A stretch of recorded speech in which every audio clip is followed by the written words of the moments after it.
Welcome to Shop Talk by Elevated Stylist, a podcast for the thriving community of salon owners and stylists where we discuss topics in business, wellness, mindset, and more. Join us on this journey and become an elevated stylist. Hello and welcome to another episode of Shop Talk. My name is Sonia. I'm Jody. And today we are chatting with Ryan Collins, a master of content creation, branding, and newly social media educator for Socially Awkward. Today we're going to be chatting about all things about branding for your salon and your own Instagram as a hairstylist. We're going to talk about breaking fears. We're going to talk about little tips and tricks Ryan's going to share, and a little bit about his class and what you can expect to learn from Ryan. Welcome, Ryan. Hello, thanks so much for having me. This is so exciting. I've actually never done a podcast before, so bear with me.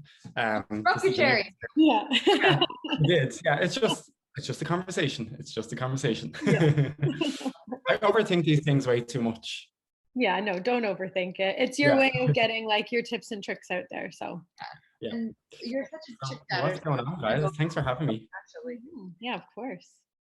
So Ryan, tell us a little bit about, I know like we know so much about you because for those of you who don't know, Ryan works with us at Evolve, and over the last couple of years, he's taken over our social media and really taken it to the next level in terms of branding and like aesthetic and engagement and all that stuff. And we've seen an incredible change in our brand presence. So we thought it was really cool to show you guys and interview Ryan, and so he can give you a little bit of his knowledge on how we got there. But before we do that, Ryan, give us a little bit of how you got started on this content creation, because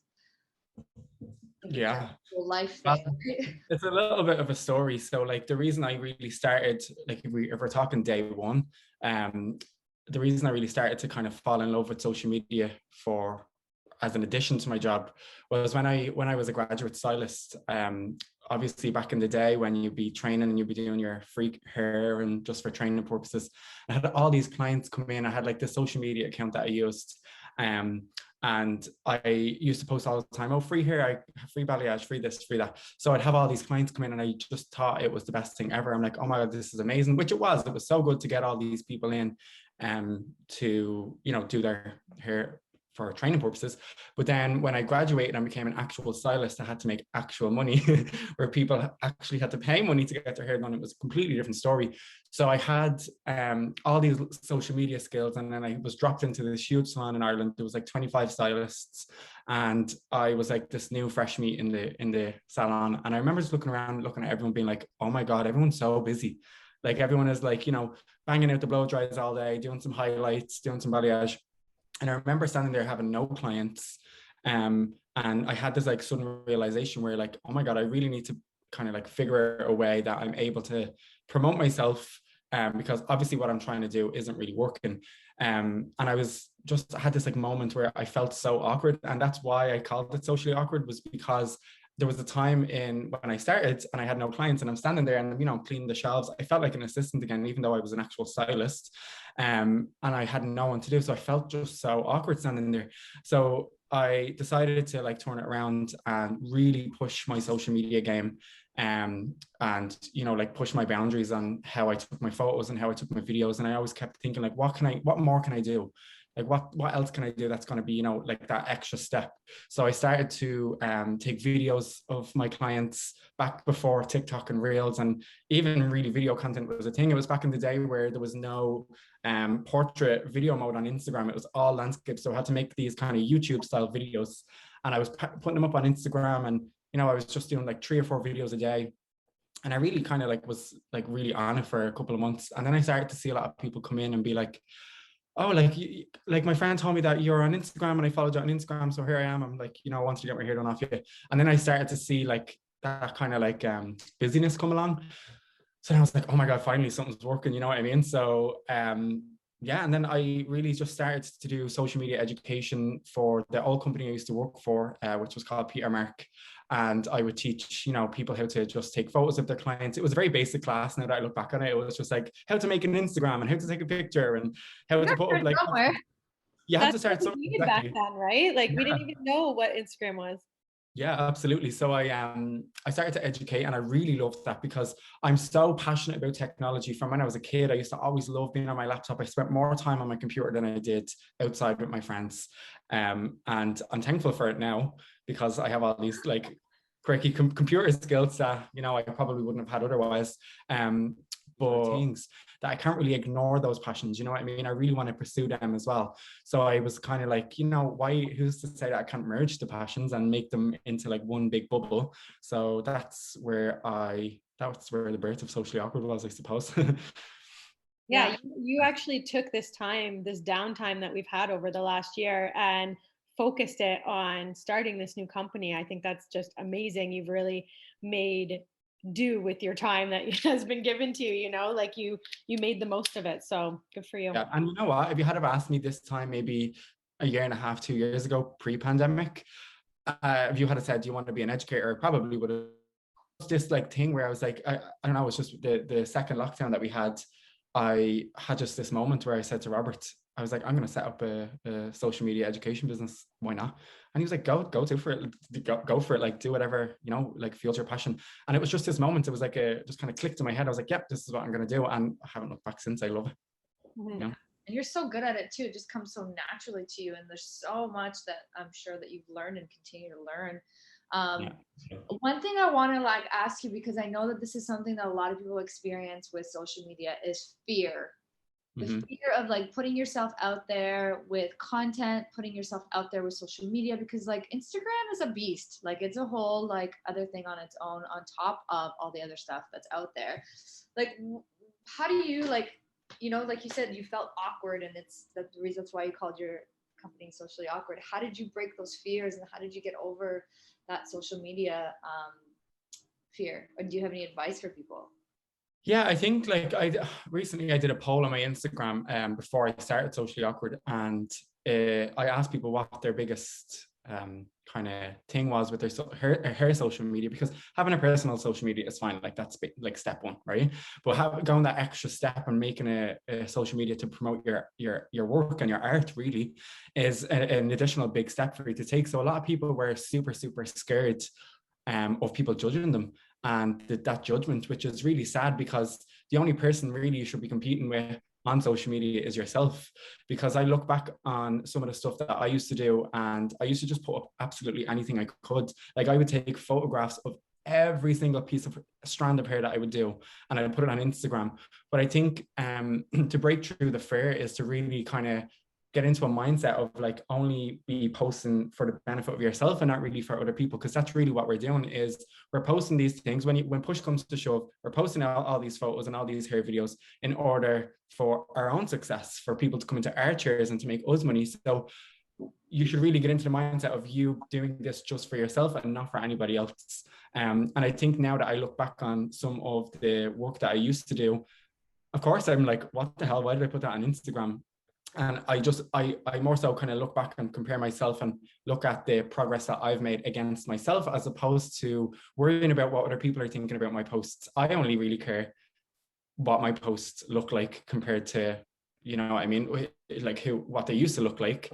But I think it's just really getting into the mindset of wanting to post for your own success and doing this social media game really just for yourself. It's not really to like get validation off of others, which unfortunately it is like a mindset that a lot of people have, is they put things on social media for validation of others, which in a way I kind of sound a little bit contradictory, because I do want that validation from clients to want to come into my chair because they think my work is good. But yeah, it's just really getting into that mindset of wanting to, you know, compete against yourself. Yeah. I think there's a difference between like having that like psychological validation versus like your actual work is the validation of like your clients responding Right. to. It's like, don't let it get to your person, and don't let it get to your mind and like become a psychological like situation up there about you comparing yourself to others versus like, hey, my work's actually good and people are responding to it. I think that's a different kind of validation. I think a huge fear as well that a lot of people have is like, oh, what if I post this video and it doesn't really get that many likes? Or what if I post this video and like, you know, nobody really cares about it? Which is a fear, like, especially when you're putting yourself out there for the first time. And even for people that are, you know, like talking on their stories, because if talking to your phone is really, really scary, especially when you have family and friends, you know, that are watching, and they're probably thinking, oh, who does he think he is, or who do they think they are? You know, it's really just kind of breaking through, like not really caring what anyone else thinks. Like you're just doing this because, like, if you, let's just say, for example, if you put something on Instagram and it gets 5 likes and you're like, oh my God, flop, I'm never going to post again. That's just the wrong mindset. The right mindset is to, okay, what was wrong there? Why didn't I get as much engagement? Why didn't people find this post as interesting as, let's just say, my last post who got like 100 likes? You know what I mean? It's really just a learning curve when you have kind of posts that don't do so well, or your engagement is low. It's really just assessing why it's low and not worrying about people being like, oh my God, he only got 5 likes on his video or whatever. Because that is the mindset that a lot of people have. They're worried about how many views and likes that they're going to get. And if they don't get enough, then they're not valued as a great Instagram hairstylist, which is so unfortunate. Mm-hmm. Yeah. And honestly, like, you guys know that I have never really taken to Instagram. It has been like a huge fear of mine. I hate seeing, you know, myself and my voice on film, but like, at the end of the day, this is how we speak with each other now. This is how we promote our business. This is how the world is. And, you know, it is such a great tool once you learn how to use it properly and kind of get over that fear. And something that I've been really kind of focusing on is that, you know, instead of comparing yourself to whoever else is out there doing something that you really like, don't compare them to, look at them as a teacher. Mm-hmm. You know, like if you like somebody's work and you love their Instagram, like look at it as an influence. Look at it as something that you can, okay, I want mine to feel and look like that. You know, Mm-hmm. look at them as a teacher, not somebody you should be comparing yourself to. Absolutely, yeah. And I think as well, taking inspiration from people, we need to normalize that, because I think a lot of people think that, oh, you're taking inspiration from everyone else, so there's no original ideas anymore. That's what people say. And I agree, there is no original ideas. Like there's no such thing as a fresh original idea anymore. It's all a bunch of inspiration from other things. We've taken a little bit of this, we've taken a little bit of that, and we've merged it together and made our own thing. And I think we should normalize that, because you just can't find an original idea anymore, especially with social media, because everyone is like, it's like this mishmash of like all these different brand concepts of these different colors, fonts, techniques, video, like reels, or all of these things. And our brains, whether we believe it or not, we're scrolling through and we're storing it all in, and then when you look and like start to create your own like brand, let's just say you start doing your own style of video, you start to like look at your own stuff and be like, oh my God, this is like something that I actually recently seen. Or it's like these little kind of like nuggets that you pick up along the way. An example of that was, I have it actually here, a couple, maybe like 2 years ago, there was like a sticker shop on Queen Street. And I went in and I was looking around and I was like, oh, these stickers are so cute. I bought some stickers for my laptop and whatever. And I bought this one sticker that I don't think I actually ever used. I don't think I opened it. And I found it a couple of months ago. And I'm going to show you what it says. Oh, that's awkward. How funny. So I obviously saw that and subconsciously stored that in my brain. And the sticker is pink and gray. Those are the 2 colors that I chose for socially awkward. It's so weird. And I remember seeing it one day and I was like, oh my God, like that was already pre-saved in my brain for me to actually get that out. So going back to my original point of like being on social media all day, and people worried about, oh, I need to be original, I need to be this, I need to be that. There is no such thing as originality in a lot of ways. It's probably a big statement to say there's no such thing for 100%, but in a lot of ways, especially on Instagram and social media, there's no such thing as an original idea anymore. No, you just need to be yourself, really. Like at the end of the day, you need to be yourself. You need to get your message out there, get your work out there. And if it is like based on an inspiration, I mean, everything's recycled. History repeats itself. Like we see that with fashion, right? So it's only gonna pour into like social media and content creation. It's just like, you see someone create something, you're like, oh, that's awesome, I want to do that, you know, with all the pointing of the videos, you know, like everyone's doing it because they're quick, digestible content. Like, you know, our attention span has gone to like nothing nowadays. So it's like now we're just trying to get creative on like, how can we grab you so quickly, like in that 30 seconds. Yeah, no, well, it's so true. Our attention spans have really gotten a lot smaller. Like at part of the class, I say about video content and reels, and a part of that class I talk about how to get the information that you want to, you know, convey on your video in a 15 or 30-second video, and how to catch the attention of the client or the person that's looking at your content. And a little statistic that I have in it is, back in the 80s, the average intro to a song was 20 seconds. So that was fine and dandy because we'd listen to it and we didn't have the technology to fast forward. So our brains would fully listen to it. But now the average intro to a song is 5 seconds because we don't have the patience to listen to that full 20-second intro. And now we obviously have the technology to be able to listen to at any second, whatever part of the song. Whereas back in the 80s, you'd have, I don't know, it wasn't maybe tapes. Did you have tapes back then? You'd have to rewind your tape or fast forward your tape. It was an effort. So your brain was just like, I'll just listen to the 20 seconds. It's fine. But now, because our attention spans aren't as, strong as they used to be, they had to shorten the intro of songs. It's crazy. It's like a 75% decrease because our brains are just like, we don't want to listen to anything anymore for a long period of time. Yeah, and I think that pours into engagement too, right? Like how could you, like, what would you say to the people about engagement? Because I think like that's where Instagram and social media is like has changed its algorithms or whatever, and like in engagement, like, do you have any engagement hacks, or is there just like a mindset around it? Like what is engagement all about? Because like it's a whole other game. Yeah, like engagement really is like how many people, I know this sounds so stupid, but how many people actually engage and interact with your content.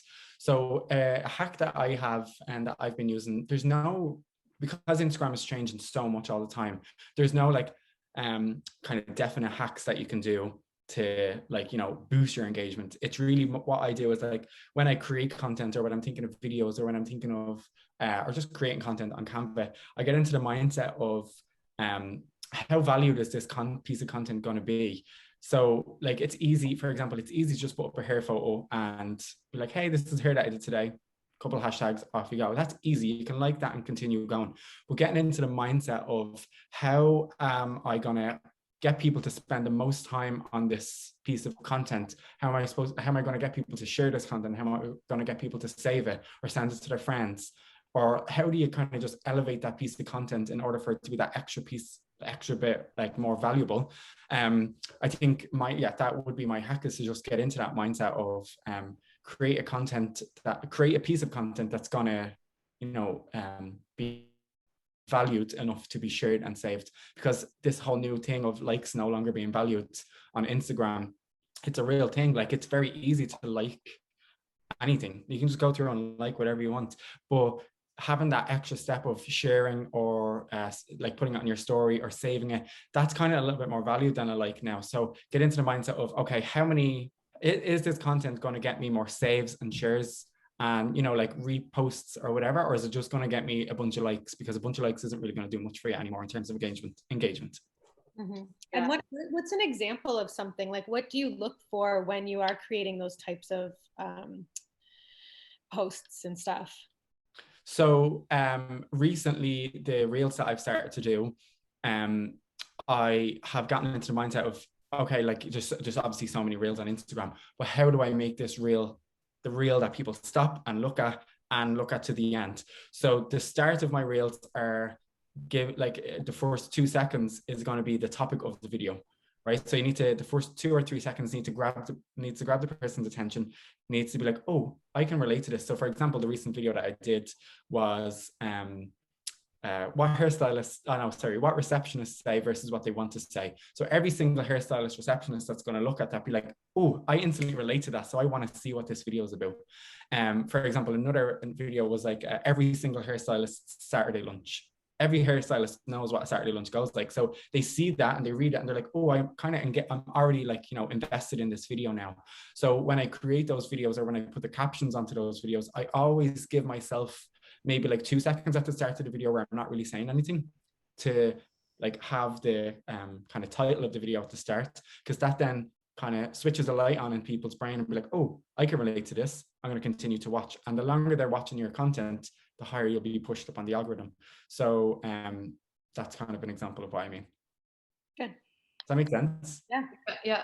Oh my God, your new reels are so funny. I just like watch them over and over again and just howl because like poor girl's named Brita. It's yeah. Sabrina would be like the Irish Karen.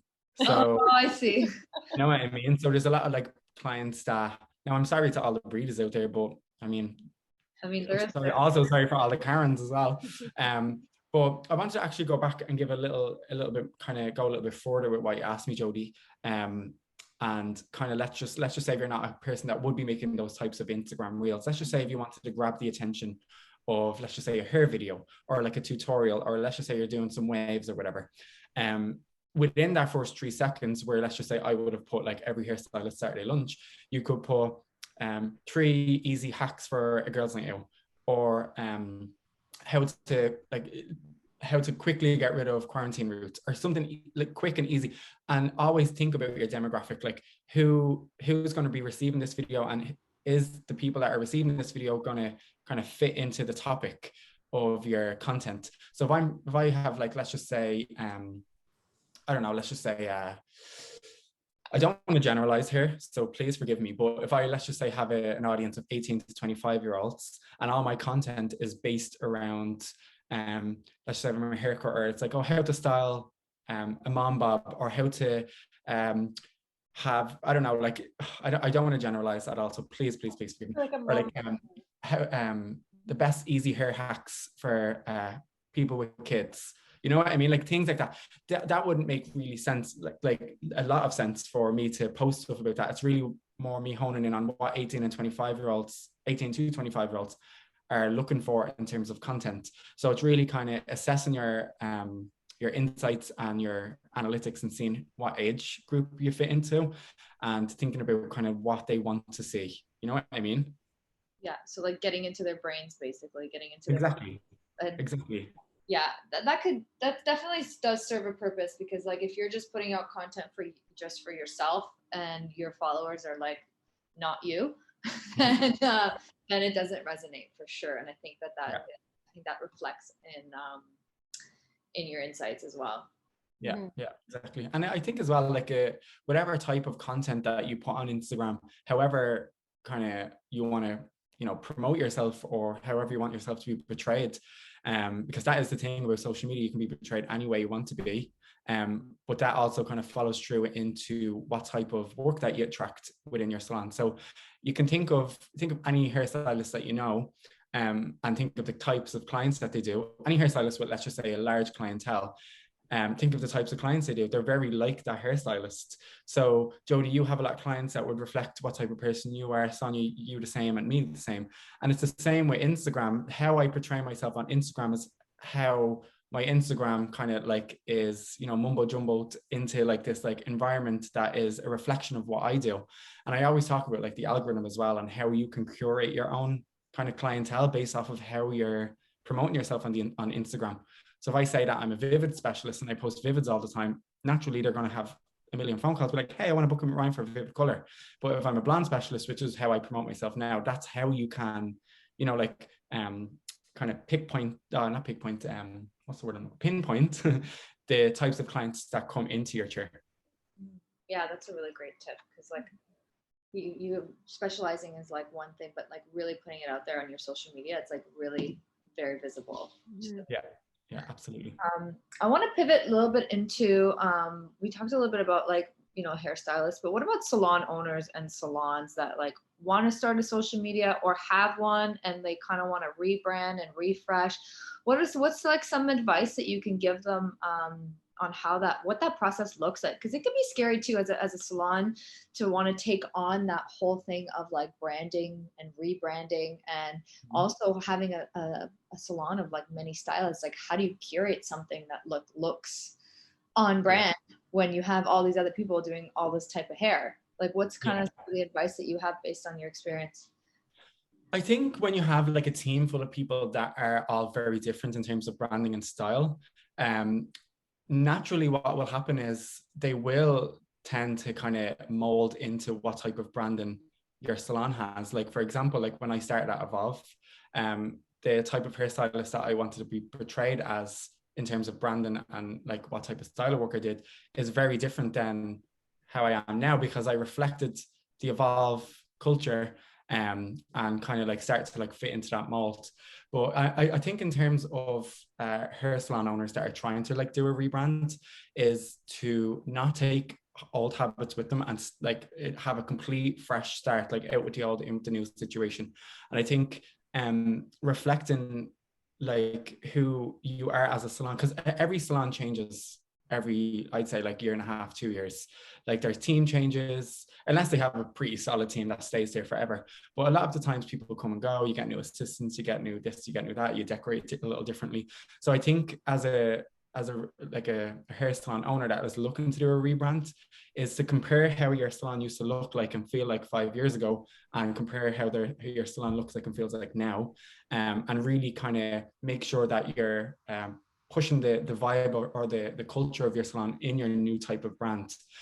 Because if clients come in and they visit your salon and they expect this certain type of vibe or culture, and they get something different because now 5 years on your whole vibe has changed and your team is different and your terminology is different and the colors of your walls are different or whatever, then it's just not really going to make sense. So a big part of branding is letting your customers feel very familiar with your kind of aesthetic or familiar with your vibe before they even come into your business. And that goes for all brands, like any brand that like if you look at, I don't know, like Majesty's Pleasure or Lululemon or any of those, you go onto their Instagram and on their website, you can already tell what type of business they are and what kind of values they have by just looking at their branding. So I think really making sure that your brand reflects your current situation in your salon. Does that make sense?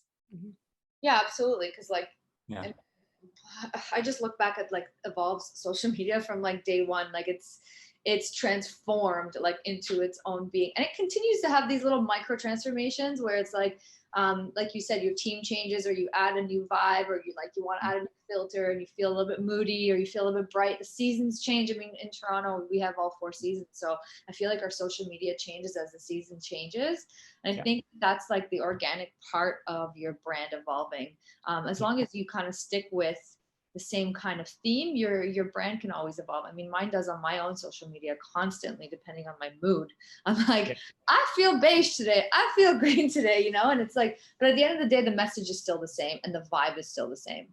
Yeah, absolutely. Yeah, I think once you keep everything within like your brand kit and make sure that your colors are the same, your fonts are the same, even just kind of like the tone of your content is the same, then you can kind of change it up whatever type of content you want. Like keeping your colors to like 5 colors, but if let's just say it's summertime and we want to add like a little yellow or something kind of like a little pop of color, that's fine. But keeping your fundamental kind of brand kit kind of font colors and tone of voice is important.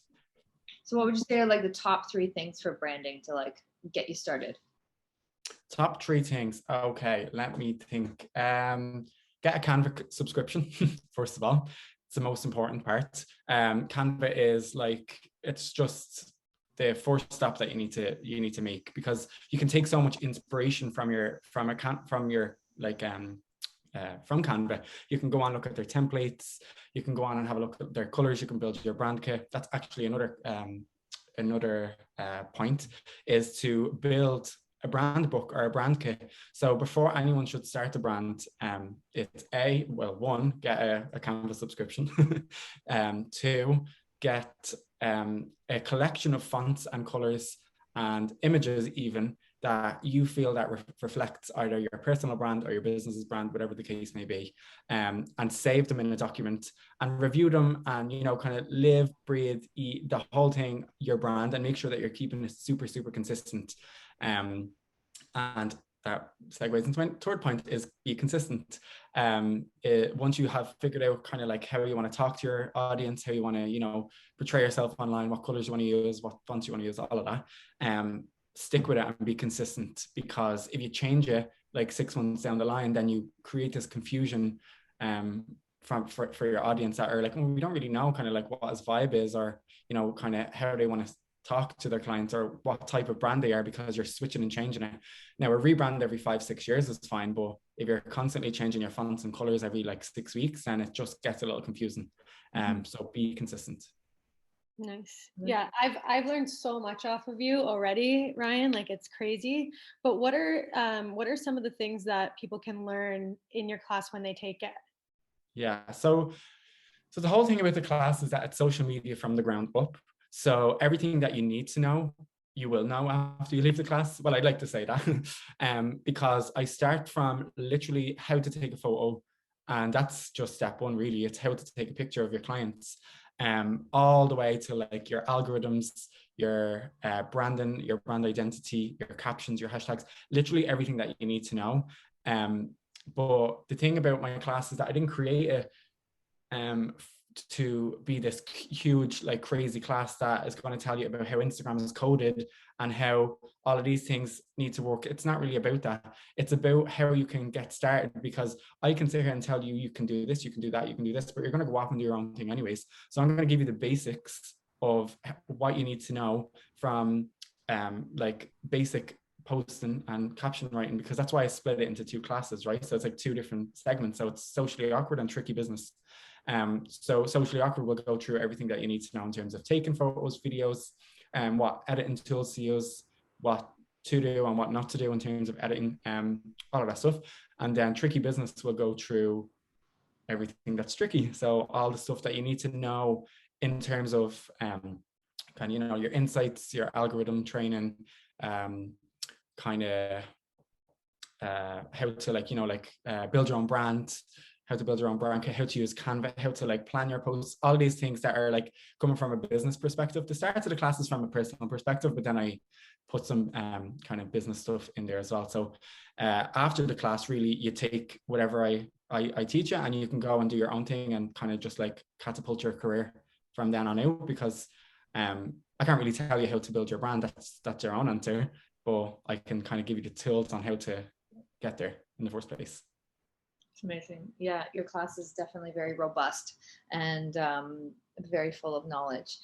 We always love to end our episodes with a real tea. And what that is like a tip or a truth or a trick, something that that you can share with our viewers about branding, social media, Instagram, anything, even some wisdom or insight.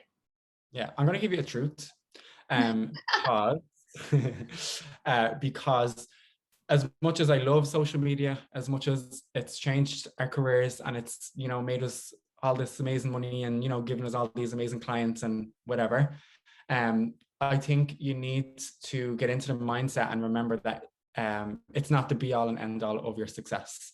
There's a billion different ways that you can be a successful, amazing, talented hairstylist. And there's also kind of like, you really need to remember that social media and Instagram and our phones in general are all designed to keep us hooked, and all designed to, you know, wire our brains to social media and be like this, like slave to social media almost. So yes, it's amazing, and yes, it's important for us to all you know, have these tools in our toolbox to, you know, promote ourselves and promote our businesses. But it's also just as important, if not more important, to remember that our brains or our phones are designed to keep us in this mode of need to be on Instagram all the time for me to be successful, which is really not the case. Because if you're wired to your phone all the time, then you're not taking time to step away and, you know, let your creative juices kind of, you know, revamp themselves, or, you know, think of new ideas. Because if you're constantly glued to your laptop and your phone all the time, then why, like, you don't have time to think of new ideas, or you don't have time to do anything else. You're just constantly glued to it. It's just always being in the mindset of, yes, social media is amazing, but it's also really not that great at the same time. Yeah, the truth is real. Yeah. Yes. So take a break, take some time off. Yeah. It's okay to have a social media detox. It's okay to have less views than you did last month. It's okay to, you know, fall underneath the algorithm, which is something that I teach as well. It's how to keep on top of it, but also getting into the mindset of how to be comfortable with being underneath the algorithm as well. Because really, what is social media? When you think about it, when you think of life in general, what is social media?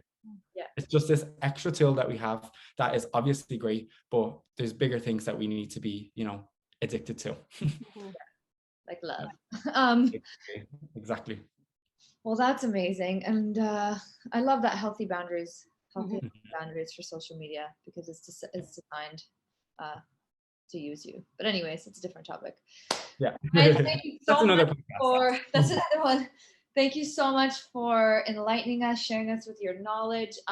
If anyone is interested, which you should be, to Socially Awkward, you can find him on Instagram at Socially Awkward Education or sociallyawkwardeducation.com. He's always releasing classes, and he also is a collaborator with Elevated Stylist. So join us on our Mighty Network, where Ryan will be sharing some of his tips and tricks and tools. And if you like this episode, subscribe and share with your friends.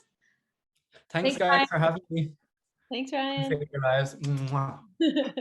Thank you for tuning in. For more ways to connect with us, please join our online community on the Mighty Network platform, a space to learn, grow, and connect.